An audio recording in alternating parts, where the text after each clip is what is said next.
All right, guys. Once again, welcome to the Aftermath Podcast. It is my great pleasure to be in attendance today. We have Dr. Carlo Serrano. I'll let him do a little bit about himself and biography, and then we'll jump into it. So if you will, please tell them who you are and who you are to me as well. What's up? Glad to be here. I am Carlo Serrano, been in Clarksville since 2003-ish. Got here when I was in the Army. I've been in the community serving for a long time as a local church pastor. I'm transitioning out of Clarksville to become the president of Manje University in Fayetteville, North Carolina, Fort Bragg area. But known James for a long time. I get to serve in a lot of different areas, a lot of different capacities, but definitely getting to be your friend, your brother in this crazy journey we've been on has been a great pleasure for sure. Been doing Jiu-Jitsu since 2012-ish. Something like that. We were both white belts together. We actually looked back at old pictures of seminars, and we were both at the same seminar. Didn't realize that we knew each other, for years, and years, way back then. But anyway, I love being in this space. I remember walking around this empty room. I think this is the third or fourth version of an empty room I've walked in with you, and exactly. It turns into a jiu-jitsu academy. So I know weird how that kept happening. Yeah, go into a room, and next thing you know, we're doing jiu-jitsu. That's it. So very humble young man. He's also has a doctorate in organizational leadership and management, is a published author, as well as being my pastor. We're going to talk about a couple of things today. The reason we brought him here, even though we're looking at 30 minutes, because of his degree, because of his special insight and the way we've done it, there are a couple of things that tend to happen in most jiu-jitsu academies.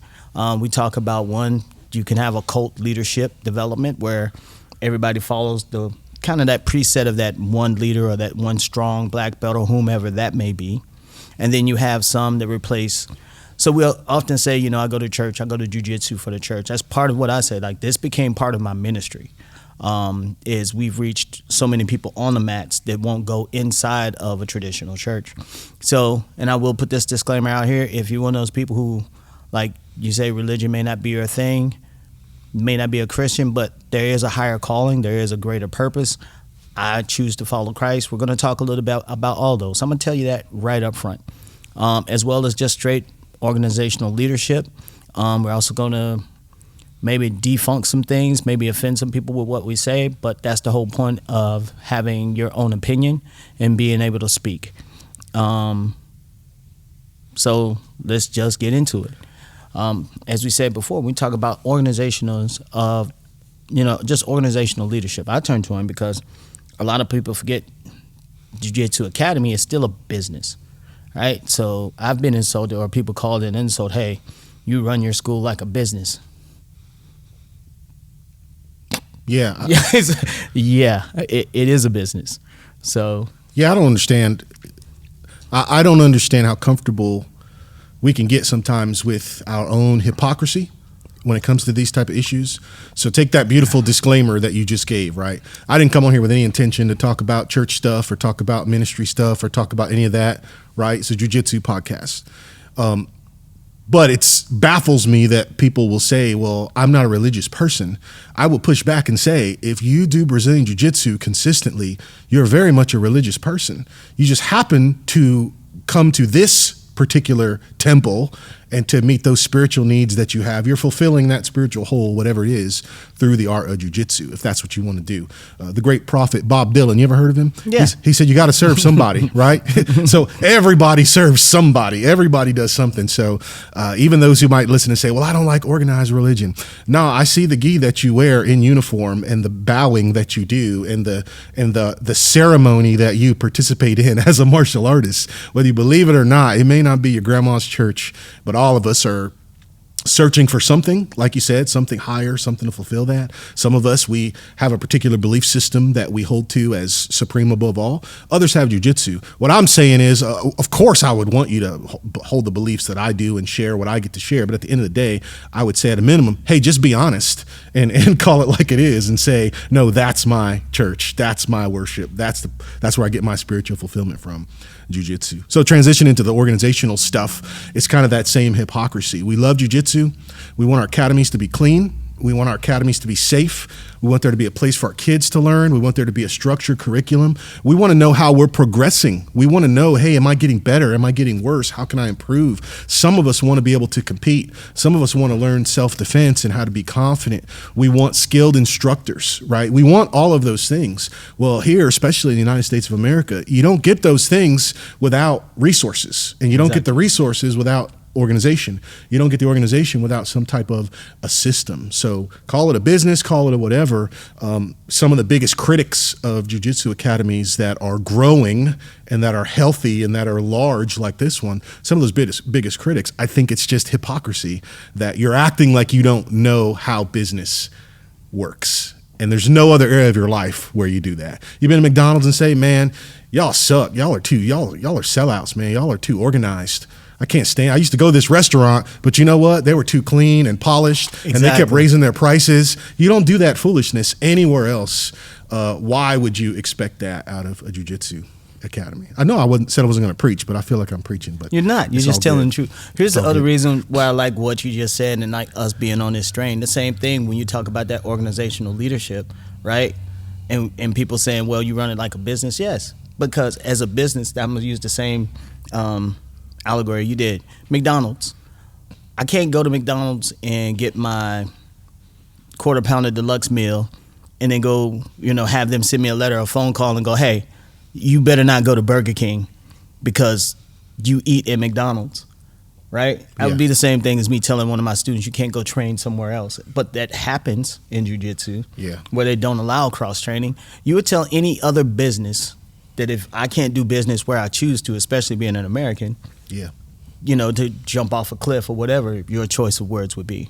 So I think that's kind of another one is hypocrisy, if you want to get into that. That happens quite a bit. And that's tough because we get confused, I think, about what jiu-jitsu is. And if we don't answer those questions right, the question is everything. I'm a researcher by trade, so the question drives everything we do. We're always trying to answer a research question. It determines the type of method I'm going to use, determines the type of instrumentation I'm going to do, what problem am I trying to solve. And in the United States of America, with jiu-jitsu particularly, we have a lot of mixed messages and mixed signals. There's no real organized jiu-jitsu unifying body. As much as people try to say, well, maybe it's IBJJF or maybe it's Hickson's. No, there is no one size. Even within that great family that gave us this great art, right? There's so many different streams and so many different thoughts. And people might have Gracie on their building, and you go into one, and you're never going to compete. And it's only going to be self-defense. And you're not going to roll until you're a blue belt. Yep. You go to other places that have Gracie on the name, and you're going to get absolutely smashed your day in because it is all about that fight and that grind. You go to other places that have Gracie on their name, and it is the most rigid, methodical, step-by-step, by the numbers, organized system you've ever seen on the planet. And there's various, swings to that. But I think we just get confused about what jiu-jitsu is for. Is jiu-jitsu for everybody? Is jiu-jitsu a family? Is jiu-jitsu an art? Is jiu-jitsu a martial art?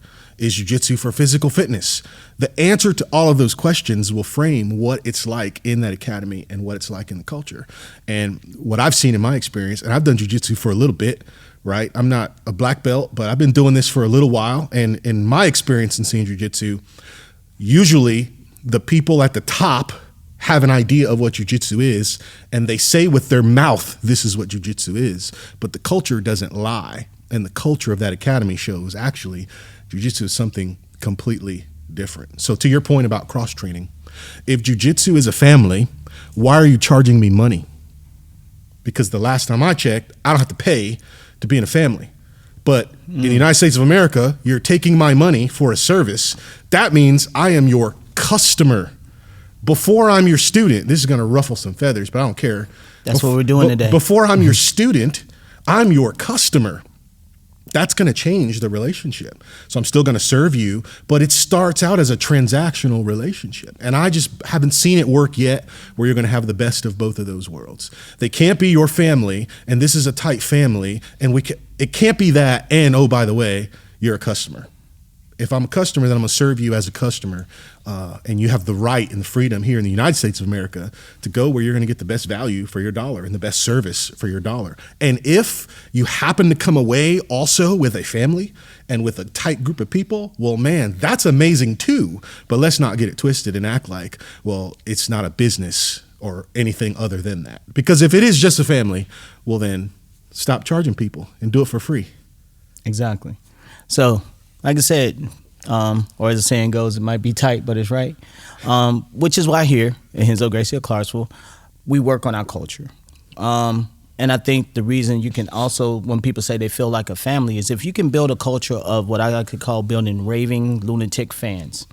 Meaning I give you such great customer service that I'm looking out for you as a customer and as a student. And those of you, especially people who have played, organized sports, they understand what their relationship becomes with the coaches or with your good teammates. There's a brotherhood or a sisterhood or that camaraderie that is built. Once that is built the right way, it will supersede the fact that I'm paying for this service because the payment feels like you should do it, almost like a tip. Yeah. So you don't think about that I'm making this payment. It's more like I'm giving this person the tip so they can continue to provide this service that I need. And I bring people this best. I think it was you who said it a long time ago. Best way to tell if you've given your customer the best service, they'll go out and bring more people to you so that they can get what they're getting. Yeah. So trying to build raving fans. That being said, for those of you who are in the Clarksville, Montgomery County area, if you're looking for a place that you want to come and try out, we'll give you your first 3 free visits. That's whether you want to try Brazilian Jiu-Jitsu, Judo, wrestling, boxing, Muay Thai, strength and conditioning. I think those. So yeah, we have all of that going on. We have all of the combat sports happening up under our ceiling. Reason we do that is we put everything in-house. Once again, this is us. We started like in an empty room. Yep.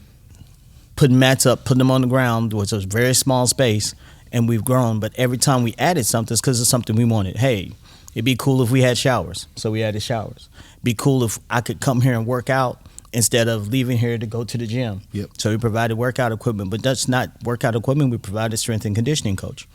You know what makes your jiu-jitsu better? If you know how to do takedowns. So we added wrestling and judo. So our biggest thing was, once again, if you're the customer, I'm trying to figure out what you want, what you need, and try and put it there for you. Right, so you don't have to go look for it.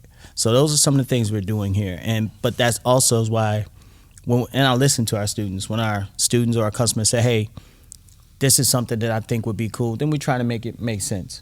Now, on the other side of what you're saying the question about is jiu-jitsu for everyone? I think everyone can get something out of jiu-jitsu. I think it's both the student and the coach or the instructor as they're communicating to figure out what it is that they need. Yeah.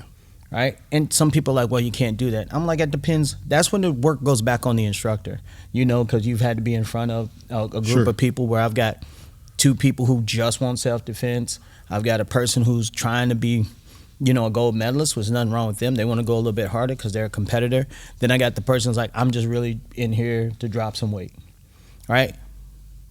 That doesn't mean any of them are wrong or they're in the wrong class. That means as the instructor, it's now on me to make sure that each one of those are getting something out of that training. Yeah. Right. Yeah, I remember when I first got my brown belt, Earl Medley, great black belt out of Murfreesboro, monster. Yes, he is. Monster jiu-jitsu practitioner, great business owner, great dude. Earl told me, Carlo, you have to stop looking to a professor now for jiu-jitsu. It's your jiu-jitsu now. No professor is going to give you much more than what you have. You could do seminars, you could do all that stuff, but ultimately he was saying, just do your game. Learn your game, what works for your body, what works for you, what you want out of jiu-jitsu. And that really shifted my mindset of, I was already there. I tell James all the time, I'm the last person you want a white belt in jiu-jitsu to have a conversation with, because I might just convince you to not even start, because I'm very passionate about jiu-jitsu being your journey, what you want to get out of it. So is jiu-jitsu for everyone? I would say the answer is yes, if we have a clear definition of what jiu-jitsu is. If we're talking about the gentle art, if we're talking about the ability to use leverage and technique and skill and energy management to subdue a stronger, heavier opponent in a situation where I need to survive and then escape, or survive and then submit. If we're talking about that jiu-jitsu, then I'm going to say yes, that jiu-jitsu is for everyone.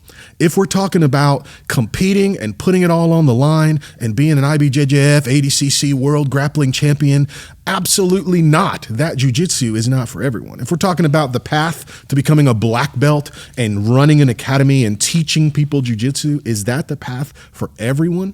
Absolutely not. But I think at the core of what jiu-jitsu can give people, I think everyone should be able to have access to that. What messes it up, I think, are all the other players that are involved who want to make jiu-jitsu, they want to impose their version of it onto the student. So it comes down to servant leadership. Servant leadership is a great theory created in thought about in the 70s by a man named Robert Greenleaf. It's been adapted and developed. It's probably arguably the most researched leadership theory out there. And the premise of servant leadership just simply says that the greatest leader is the one who serves, and that a win for an organization is when the individuals, the followers, are being served. So there's actually no direct line to the business growth as a metric of success. Essentially, a servant leader says, we win when the people win. Because if the people win, there's no way it's not going to bleed back into us and we're going to win. So the bottom line for a servant leader is the betterment of the served. So in jiu-jitsu, if I'm a jiu-jitsu practitioner and a servant leader, I win when I know the people are winning. So it's the whole idea of is the customer always right, or is the team always right? Well, if you're a servant leader and you have a team, I'm going to serve my team so well, they're going to serve my customers. So it's not going to be about people pleasing or just changing because we're trying to make money. It's genuinely an altruistic, I want you to be better. And in order for you to be better, I'm going to selflessly give what I have to you to help you and to grow. And you could absolutely do that within a business model. For example, Chick-fil-A rules fast food. They're open one less day, by the way, than the companies that they beat. Think about that. Exactly. They sell more fast food, and their competitors are open 7 days a week. They're open 6 days a week. It's all because they're servant leadership based model and how they do their stuff. So if you're a servant leader, you're pouring yourself out for the betterment of the people. That's always going to come back in, I think, a positive way and a good way for your organization. And I've seen it happen with Professor Brian Marvin, with the instructors we have here, to include Carlo. So for those who don't know, like I said, for a while, Carlo was on staff with us helping out here. He and I taught opposite and together, kids and adults. I believe as far as that servant leadership goes, we've been doing it. We've been open for 10 years. We've been doing it for 10 years.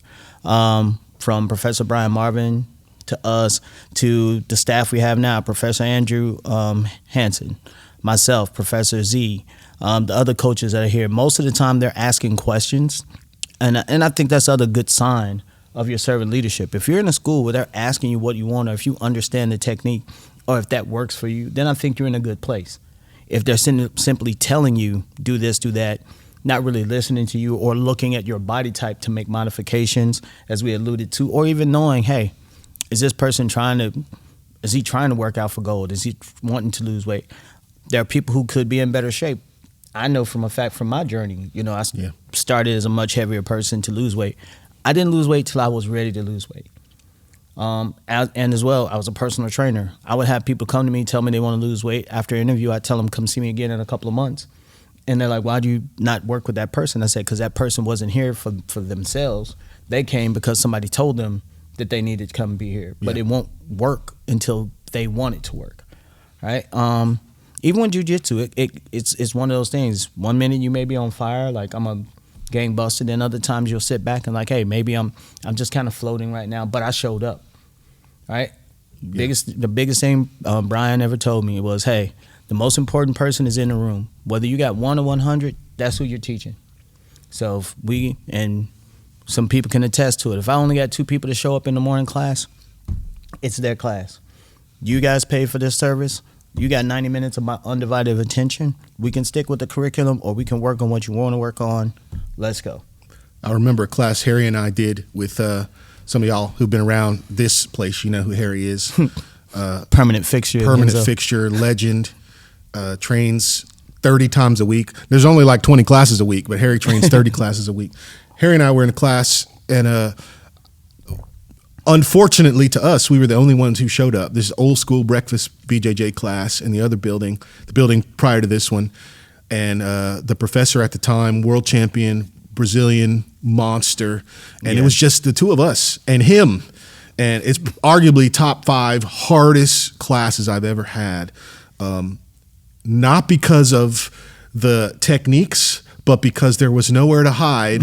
And you talk about servant leadership, now it's just you two. I can zero in 100% on what you two need to grow, your weaknesses, your strengths. So your strength against his strength, your weakness against his weakness, back and forth, just nonstop drilling. I think for an hour, we just didn't stop moving. He was trying to teach us some crazy like helicopter choke from Turtle that we weren't getting, and it was just trying to do it. It was like brutal. Harry still can't do it. A lot of people can't do it, but anyway, to your point, it was very much that one-on-one service. He could have phoned it in. He could have just said, "Okay, guys, since it's just you two, open mat, y'all just roll." But he took the time to sit there with us and engage fully, and I definitely appreciated.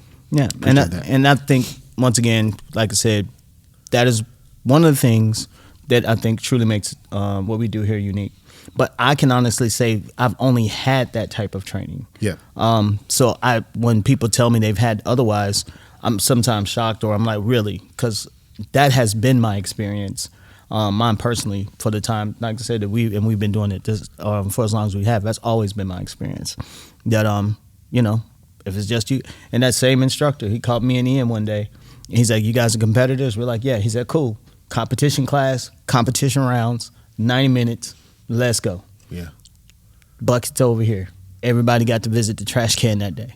But that was cool. We wanted it. He gave it to us. And he was in there with us. That was the other part. It wasn't him making us just go. He was in there with us, all of us doing rounds, until we all got enough work and visited, paid homage to the trash can. Yeah. And I just want to say, too, some of what we're talking about that may earlier have seemed controversial about the types of jiu-jitsu academies and what's jiu-jitsu for. One of the beautiful things about doing jiu-jitsu here in Clarksville, Fort Campbell, is we really are shielded from a lot of that type of nonsense. True. Primarily because of the warrior mindset. A lot of people use that word and never served a day in their life. A lot of people throw that word around, warrior, never deployed anywhere, never spent any time in uniform, have no idea what that actually means to live warrior culture. And I just want to shout out just the Clarksville, Fort Campbell Jiu-Jitsu community in general, because I would say every school you're going to encounter here that I know of, there's probably some that I have no connection to, but if I know the people there in that school, you're going to get versions or a lot of what we're talking about as far as the servant leadership type. People are there to help you grow. People are there to help you achieve what you want to achieve in that. And I think that's just something unique to the military community, that we get the benefit of being shielded, I think, from a lot of that, for sure. For real. And I think we'll talk about that on a different podcast. And also with where you're going to brag. Yep. And shout out to the brag community. Is a lot of, once again, that same pocketed military experience, because they're in a military town. You have jiu-jitsu as well as war fighters. Yep. Which kind of gives you a different, I believe, perspective and outlook. And because of that, there's the brotherhood within the brotherhood. Yeah. You see a vet that's on the mats, and you're like, okay, bet. Right. It's not just that we're united from jiu-jitsu. Now we're also united by the service and the things that we have done or encountered. Yeah. And I think that makes for an amazing thing. And with that, I will give a shout out to the We Defy Foundation. Once again, if you don't know what it is, please look up that organization. If you are a veteran and you'd like to get into Brazilian Jiu-Jitsu and you suffer from PTSD or you have other injuries, if you meet the criteria, the We Defy organization will pay for you to do Brazilian Jiu-Jitsu at any one of their sponsored schools. We happen to be one. We also work with the LEO community. So We Defy can help you with that. Plus, there's other organizations that can help you if you're a law enforcement officer to get in and get some training. We talked about it last week on the last podcast. 911 is for people who are being attacked, or if you think they're going to hurt you. 988 is if you want to hurt yourself or having thoughts about hurting yourself. Use the appropriate line, right? I said it last week. Calvin thought it was a good tagline, so I'm going to use it again. If you can take an hour or 90 minutes to roll, you can take 10 minutes to listen and or to talk. All right? We were given this wonderful instrument. I don't use mine as eloquently as Carlo does, but I'm trying. He knows more words, PhD. Anyway, but use it. Hey, I hurt. Yep. Hey, I need. Can you listen? All right. We get to this lonely place because most of the time we're telling ourselves no one is going to make time for us. Ask. Simply ask, do you have 10 minutes? And even if you can't get the words out, I've seen it in this place. God come in, ask for 10 minutes. And people know if you need 10, we'll go in my office. I'll sit with you. I'll hold your hand. I'll cry with you. We'll do whatever. Right? But I'd rather you open up a line of communication. You can do it with Carlo. We talk about Harry. The reason Harry is a mainstay here, Harry has more people to come and talk to him, hang out with him. We have men and women here that will be available to you. Okay? And you should have that anywhere in the world. And I pray that you do. But if you don't, 988. Pick it up. Text. If you don't want to talk, text. Send a message. Okay? Don't fight this fight alone. You don't have to. Yeah, for sure. And that's a beautiful thing about jiu-jitsu. But it also touches on some of the dark side of doing jiu-jitsu. I started doing jiu-jitsu after a couple of years of doing kickboxing, doing Muay Thai, training at what was the only, school similar to Renzo Gracie at the time here in our area. And I just got an itch. I was leading a church, had lots of people still on active duty. I was not on active duty anymore. Had lots of people in the church from the SF community and all that. And I just really wanted to connect and bond more. And I wanted to do some things that I hadn't done when I was on active duty. So I remember reaching out to the head combatives instructor on Fort Campbell and saying, hey, can I do level 1 combatives? Like at the time, he let anyone who was clergy in the community could train in his facilities for free. So I got to train with world-class Israel Gomez or the Killer Bee Academy. Anderson Silva's one of his best friends who taught here in Clarksville for years. I got to train Muay Thai with him, got to do jiu-jitsu with him. And I did level 1 with the Fort Campbell All-Army team as they were training for their All-Army tournament. Don't do that, by the way. That is not the way you want to be introduced into grappling arts at all, with a bunch of young 20-something-year-old killers training to go to I think they were going to Hood at that time for the tournament. But I did level 1 with them, and at the time I was like, man, I'm a 30-something-year-old preacher and just got level 1 combative certified. This is so awesome. I was hooked, bought a gi, started doing jiu-jitsu ever since then.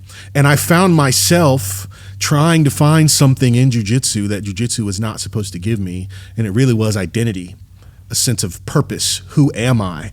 And for me personally, that can only be found in my relationship with Christ. That can only be found in who I am as a father and as a husband. And to let anything else define me outside of those things. I knew it, the book smarts. I'd read the books, taught the messages, but I found myself getting sucked into that world of jiu-jitsu. Most of the training I did from white belt to purple belt was actually done on Fort Campbell, at the legendary 5th Group Fight House with those amazing guys out there. Shout out to those instructors.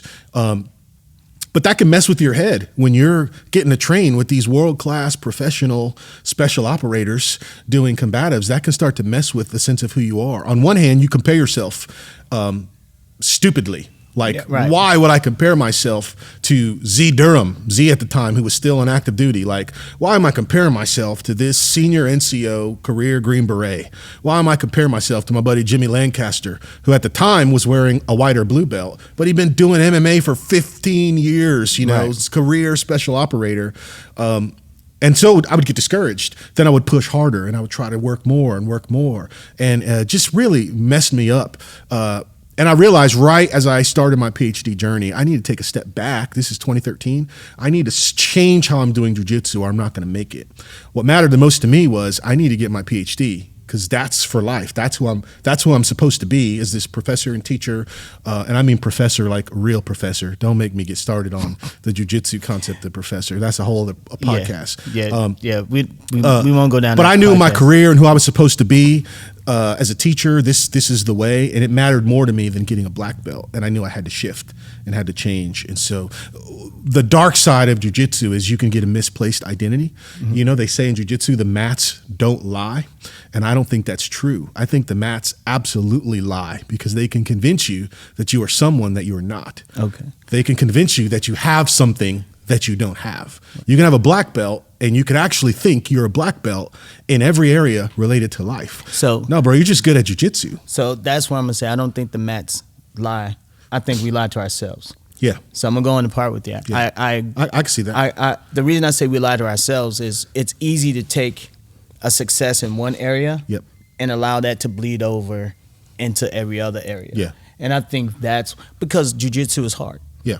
Right? So if I can accomplish being a black belt in jiu-jitsu or rolling with these special operators or rolling with world-class competitors, Yeah. then now I start to have that I'm this person. And it's funny because I just saw this the other day. It's a skit they did on about Idris Elba. Yeah. You know, he's a DJ and a producer and he does all this other stuff. So they have him going everywhere talking about, I'm Idris Elba. What do you do? And he's like, I'm a barista. He's like, move. I can make this coffee. And he takes over the spot. Then he goes, what do you do? I'm a mechanic. I'm Idris Elba. I can do this. And he starts working on the cars. Yeah. I think that happens more often than not. That's fair. Yeah. And so I don't think that the mats online, because the mats will keep you humble. You are who you are on the mats. But if you're that guy on the mats, I believe that translates. Yeah. And that's that ego thing we were talking about before. Yeah. And I think that happens more often than not. And that's where I'll say the mats will only keep you humble if you're humble. The mats will only keep you humble if you're a humble person, right? If you're an arrogant person, that's what I'm saying, where I'm like, no, those mats will lie. They'll trick you. Like this place will, not this place, Renzo, but Jiu-Jitsu, the academy, it'll trick you into thinking you have this humility and this nobility and you're this warrior. And we talk about, we try to blend this Eastern philosophy of martial arts with this Brazilian jiu-jitsu concept birthed in absolute fighting and smashing people. And we're doing it in this capitalist American culture. And we wonder why it gets confusing and why it gets messed up, because we have this identity crisis. And that's where I'm saying the danger can be. You can come into a place like this and think that you're one thing when you're absolutely not. And I'll tell you, the guys I know who are humble, who do jiu-jitsu, I will push back on them if they say, well, jiu-jitsu helped me with my humility. And I would say, I think jiu-jitsu just helped unlock the humility that was already in there. Like my time in the U.S. Army didn't make me disciplined. It unlocked the discipline that was already in me. Because we all know people who've done their time and are just as busted up 20 years later as they were when they joined, right? Some folks off camera are raising their hands. We're not going to shout them out, but you know what I'm saying? But if you're humble, if you're already a humble person, it's going to help enhance that. Now, I'm not to say you can't learn, not to say you can't grow. I agree. I believe it's like people talk about money or success. Yeah. It only amplifies who you are. Yeah. So in that, I agree with you very much. So honestly believe that jiu-jitsu made me a better servant leader. Yeah. I always thought I had a decent leadership style by wanting to be a better instructor. By truly, for me, understand, like we said, I got it earlier, like around purple belt, we realized it was our jiu-jitsu. Yeah. But as instructors, it made me more humble because I'm like, dang, I'm responsible for all these other people and their jiu-jitsu. Yeah. And to get the best out of it so that they don't become what you described. That person who thinks, okay, I got another belt, so now I'm Superman or Superwoman and I can go out and do. You can't.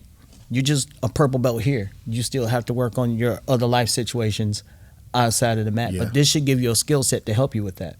So I always wanted to make sure that was happening. I love the problem solving of jiu-jitsu. Like, jiu-jitsu help you solve problems, can help you overcome obstacles. I just love the notion of I'm going to go there and set a goal for the day. And if I accomplish that goal, you know my style of jiu-jitsu, survival is the goal. Yep. That's what I care about. I'm going to survive. Like, I don't measure success in a jiu-jitsu training of how many times did I tap a guy, how many times did I hit the move of the day. My win is I'm a 40-something-year-old preacher, college professor, and you are an active duty soldier, and you didn't beat me. I won. So for those of you who can't see Carlo, he's also a slightly intimidating figure. He's a little bit muscular. No. He's a little big. I'm adequate. He's doing well over 300 extra plus pound deadlifts. So my pastor, what is it? He's saved, but he ain't soft. All right, so saved, not soft. So don't run up on just his I survived. Don't let that I survived. I deadlift 500 pounds too. Yeah, look at that. 300 is warm up, man. See, Remember we was talking about that humility? Shout out Z. I did that because of Z. Z told me years ago, train that 5th group. Z's like, Carlo, you got to get strong, man. Just be strong. And these guys were so much stronger than me. Like, I just said, okay, Z said get strong, I'm going to get strong. And I probably spent 2 years just powerlifting and lifting with the fat grips, putting fat grips on dumbbells and all that. Like, well, yeah, I know. Because I don't want to get smaller. That's just dumb. Like, thanks. Too much. You know how I feel. There's too much exercise in jiu-jitsu. That was a shot. Can we talk about that? You didn't know that was a shot. That's a shot to James. A shot. Too much exercise in jiu-jitsu. We didn't come for all this exercising, man. Y'all want to do running laps and backflips and jumping jacks and all. No, the first round is all the warm up I need. Let's just put 5-6 minutes on the clock. Yeah. Then we'll warm up. Then I'll get nice and sweaty, and then we can go. Thank you for coming to my TED Talk on. We want to do jiu-jitsu. We don't want to exercise. This was my primary training partner. Yeah. This little guy. I told you, don't send 500. Don't send white belts to me, man. I'll jack them all up. Oh, so that's why we do personals. In all seriousness, take care of your body. Take care of your body. Exercise. Do all that stuff. But it's not for me. That's right. So I now subscribe to the small and spicy jiu-jitsu. Small and spicy. I have to run and jump and do backflips because the people I'm rolling with are deadlifting 500 pounds, which is, almost 2 to 3 times my weight. Well, lightweight, anyway. baby. As a great Ronnie Coleman would say, lightweight. Anyway, I forgot what I was going to segue to. Oh, also, since I talked about him being published author, this I put out to academy owners, business owners, anyone that's in a leadership position. Carlo has an excellent book called Leadership Fatigue. I read it when I was going through a crisis in my life. Wish I had read that book before I had the crisis. It identified every one of the symptoms step by step, and it was crazy. Reading it, I was like, that was me, that was me, that was me, and that's why I did what I did. So it was a revelation for me. I strongly suggest that if you can, tell them where they can get the book at. Yeah, you can get it anywhere. You can get it on Amazon, anywhere books are sold, really, but Amazon probably the easiest place to get it. Leadership Fatigue is essentially a book version of my doctoral dissertation. So it's a scholarly book. It's not an easy read, but essentially in that book, I asked the question of how do great leaders fail? How do great leaders blow it? It was inspired by me getting to serve under General David Petraeus with the 101st Airborne Division during the invasion of Iraq, OIF-1, and seeing him kind of blow up his life when he was director of the CIA. And I just remember saying, like, how in the world does this guy fail like this? And coming from a Christian space, it's easy to just blame it on, well, it's to this thing or to that thing. And I was tired of the reaction we have to leadership failing and said, let's get proactive.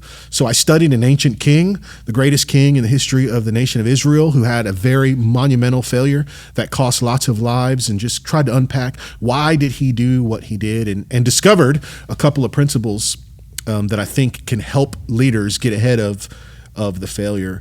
I also wrote a book called Biblical Perspectives of Resilience and Leadership, another scholarly book, but resilience is a buzzword, especially in military communities. It's actually kind of played out, used a lot, but we frame resilience as the ability to bounce back from failures, and I wanted to add something to that and say it's not just the ability to bounce back from setbacks, but it's also the ability to stand up under the pressure.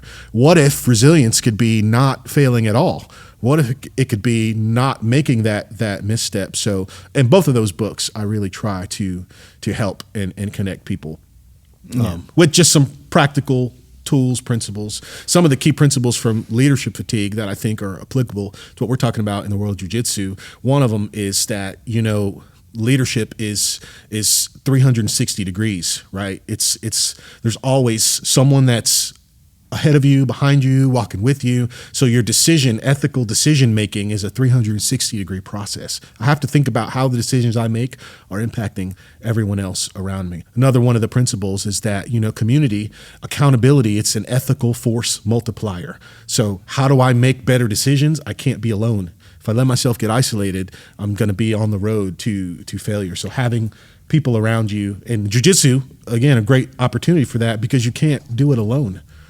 Like we got grappling dummies, but that's limited, right? You need people in order to do it well. See, and once again, so the name of the books is Leadership Fatigue. The second book was Principles for Resilience and Leadership. So if you can check them out, if you have a leader and that's something else when you talk about the community. if you're working with someone, a lot of times you may feel like you can't say something to them, but you feel like they're up against something. Give them a book and say, hey, I think you maybe this is something you should read. Yeah. And what also is great about that book is there's cliff notes. Not being funny. He actually went through and said, hey, if you don't want to read this part, jump to this part to get what you need. Yeah. I loved it.